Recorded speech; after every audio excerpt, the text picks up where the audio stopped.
Tax is misunderstood on a very broad basis. First of all, most people just think it's about raising money to pay for government services. Look, that's one of its functions very clearly.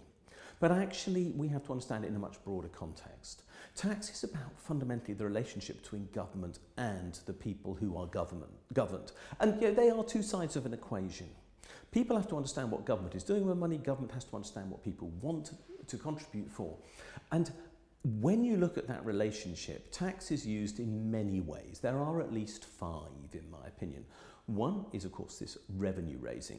The second one is about redistributing income and wealth. There is no government in the world that I know of that is in some way interested in achieving that objective. You might argue that some tax havens are interested in redistributing upwards, but most are interested in redistributing downwards to relieve poverty. Tax is part of that process. There is market failure in the world. I mean, if we look at the environment, we know, for example, that we clearly need to reprice some things like carbon to make sure that we actually don't burn the world forever.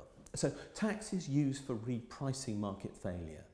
Tax is part of the democratic process as well. I say it's about raising representation. You might notice there's a lot of R's in here. In fact, every single one of them has an R in it. Raising representation because tax is about the relationship between people and government. A lot of research has shown that when people pay income taxes, they vote. When they don't pay income taxes, they don't vote. So actually paying income tax is quite important, and it's one of the reasons why I'm not totally convinced of the merits of taking people out of the tax system, because I want people to relate to the government that they elect. And therefore accountability is key in this process of taxation, because tax holds governments to account.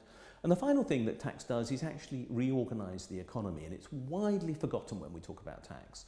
This is fiscal policy in economic terms, but bluntly, if things go wrong, and the most recent example was, of course, 2008, the government failing to collect tax to cover its spend is critical to make sure the economy keeps going.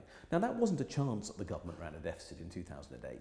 It had no choice because tax revenues disappeared, but also it was because when everything else had failed, the government had to stand in and keep the system going.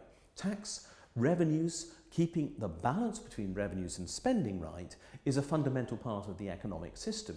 So 5 reasons: redistribution, raising representation, repricing markets, reorganising, and raising revenue.